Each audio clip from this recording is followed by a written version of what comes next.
मैं अनुराधा राणा जो विधानसभा का सदस्य निर्वाचित हुई हूँ कि मैं विधि द्वारा स्थापित भारत के संविधान के प्रति सच्ची श्रद्धा और निष्ठा रखूंगा।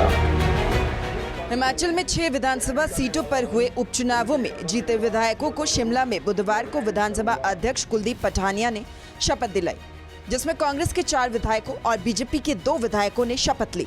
इस बार लाहौल से पहली बार विधानसभा पहुंची अनुराधा राणा ने भी शपथ ली, तो दूसरी तरफ कांग्रेस से बीजेपी में शामिल हुए 2 पूर्व विधायकों ने भी शपथ ली, जिसमें बड़सर से इंद्रदत्त लखनपाल और धर्मशाला से सुदेश शर्मा ने भी शपथ ली।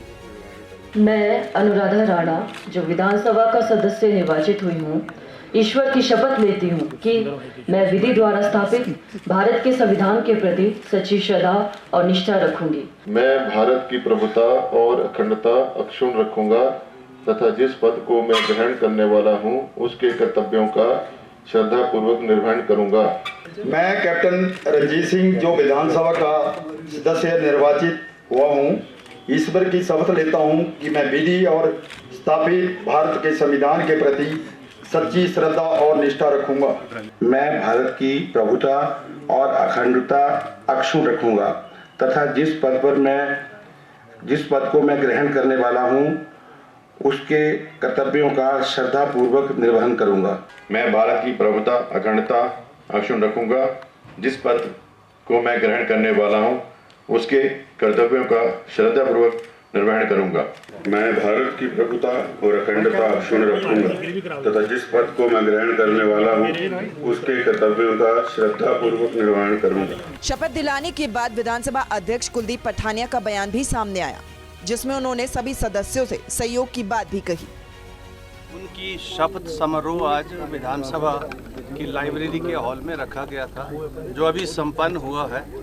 मैं उन सभी सामान्य सदस्यों को जो निर्वाचित हुए हैं अभी 6 सीटों पर, उनको अपनी ओर से हार्दिक शुभकामनाएं और बधाई देना चाहूँगा और पूरा सहयोग एज ए अध्यक्ष सदन के संचालन में मेरा उनको मिलेगा और मुझे उनसे भी उम्मीद है कि वो हिमाचल प्रदेश के हित से जुड़े हुए विषयों को हिमाचल प्रदेश के विधानसभा के माध्यम से उठाकर जन कल्याण में अपना सहयोग देंगे।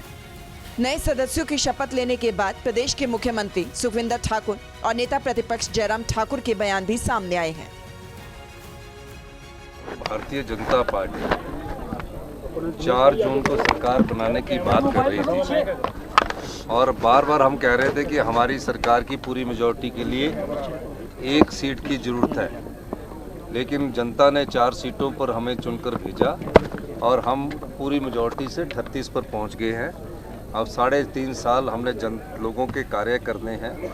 निश्चित तौर पर हिमाचल प्रदेश को आत्मनिर्भर बनाने की दिशा में हमने कुछ फैसले किए हैं और दिन प्रतिदिन हमारी सरकार और हमारे मंत्रिमंडल के सभी मंत्रीगण फैसले ले रहे हैं और हम दावे के साथ कह सकते हैं कि भारतीय जनता पार्टी ने जो टिके हुए प्रत्याशी थे उनको टिकट दिया तो जनता ने उनको हार का रास्ता दिखाने में 80% तक सफल हुए।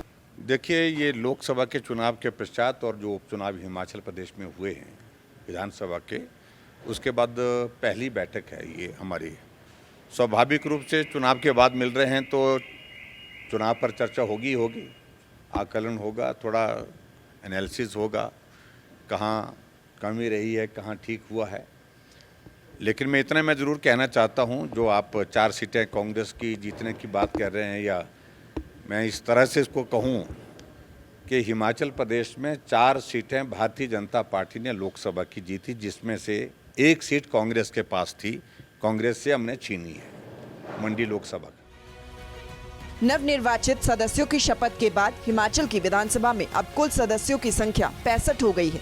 सदन में 3 निर्दलीय विधायकों के इस्तीफे मंजूर होने के बाद अभी भी 3 सीटें खाली हैं, जिस पर आगामी 10 जुलाई को चुनाव होने हैं, जिसके लिए अभी कांग्रेस और बीजेपी की ओर से प्रत्याशियों की घोषणा होनी बाकी है। सूर्य समाचार के लिए शिमला से ब्यूरो चीफ अरुण उनियाल की रिपोर्ट।